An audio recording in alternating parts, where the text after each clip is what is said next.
Hi friends, welcome to அறுசுவை. இன்றைக்கி நாம் சுவையான மட்டன் குழம்பு செய்கிறது எப்படின்னு பார்க்கலாம் வாங்க. தேவையான பொருட்கள் வறுக்கிறதுக்கு இதில் போட்டிருக்கிற இன்க்ரீடியன்ஸ் எல்லாம் நீங்கள் வந்து கிளியராக பாருங்கள். ஒவ்வொன்றும் வந்து அந்த சுவைக்கு ஏற்ற மாதிரி நாங்கள் போட்டிருப்போம். ஃபஸ்ட்டு எண்ணெயை ஊற்றிக்கோங்க. நல்லெண்ணெய் ஊற்றுனீங்கன்னா டேஸ்ட் நல்லாயிருக்குங்க.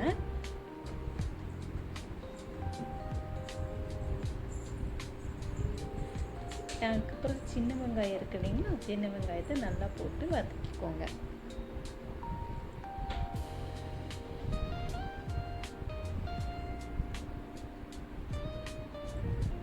சின்ன வெங்காயம் நல்லா வதங்கி வரும்போது நம்ம எடுத்து வச்சிருக்கிற பொருட்கள் மல்லி, வரமிளகாய், கசகசா, சோம்பு, சீரகம், சிறிதளவு புழுங்கல் அரிசி போடுறேங்க. அது இப்போ அந்த வெங்காயம் வதக்கும் போதே போட்டுருவேன். என்ன ரீசன்னா, அது உங்களுக்கு அந்த குழம்போட கணிச அளவு அது கொஞ்சம் கெட்டியாக கொடுக்கும். அது மட்டும் இல்லை, இதை போட்டு பாருங்கள், உங்களுக்கு சுவையும் அது நல்லா இருக்குங்க. சிறிதளவு போடுங்க. இது அந்த வெங்காயம் வதக்கும் போதே இந்த அரிசியும் போட்டு சாதா நம்ம சாப்பாட்டு அரிசியே போடுங்க, வேறு எதுவும் தேவையில்லைங்க. இதை நல்லா போட்டு வதக்கிடுங்க.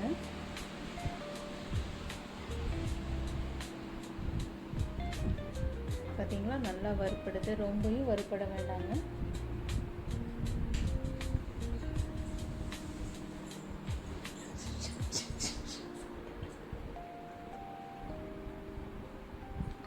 அதுக்கப்புறம் வரமிளகாய்,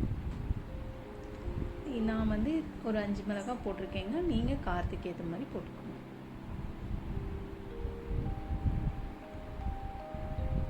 வரமிளகாய் நல்லா வதங்கினதுக்கப்புறம் மீதி இருக்கிற பொருட்கள் சீரகம், சோம்பு,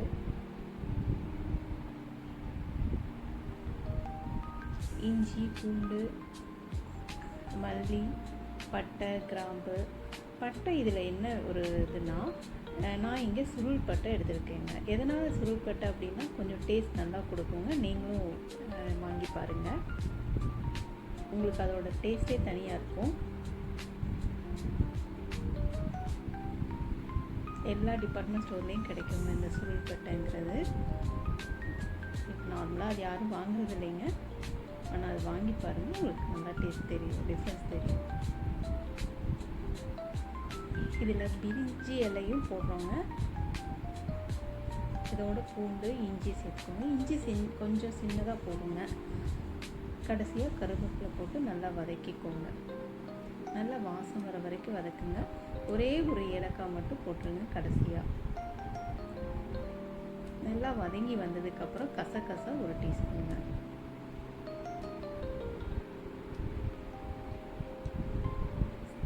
அரைக்கை பிடுங்களவு தேங்காய், துருவின தேங்காய்ங்க.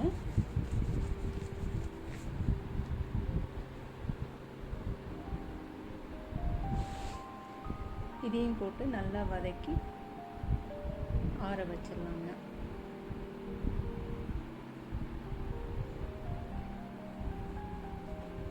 நல்லா ஆறுனதுக்கப்புறம் நம்ம இதை மிக்சியில் அரைக்கலாங்க.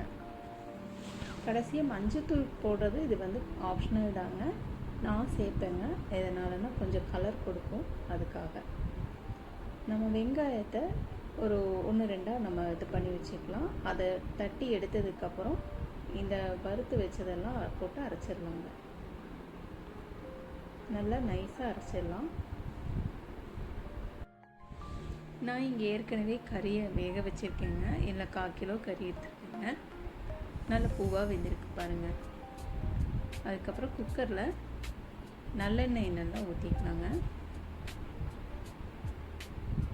ஒரு குழிக்கரண்டி எண்ணெய் அளவு இருக்குங்க இது.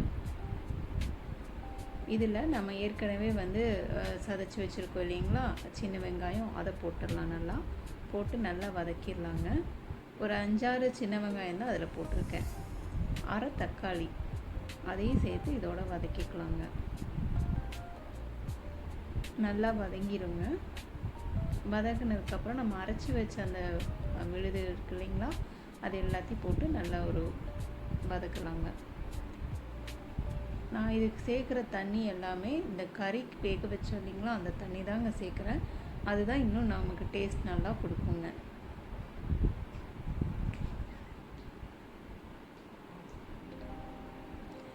அதோட அந்த கறியை சேர்த்து நல்லா வதக்கிடலாங்க. கிளறி விட்டுருங்க. ஒரு 5 நிமிஷம் நல்லா கொதிக்கட்டுங்க. உப்பு தேவைக்கான அளவு போட்டுருங்க.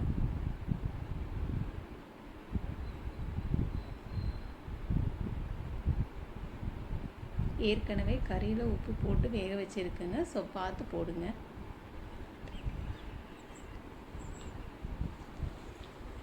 இந்த மாதிரி எண்ணெய் பிரிஞ்சு கொதித்து வரும்போது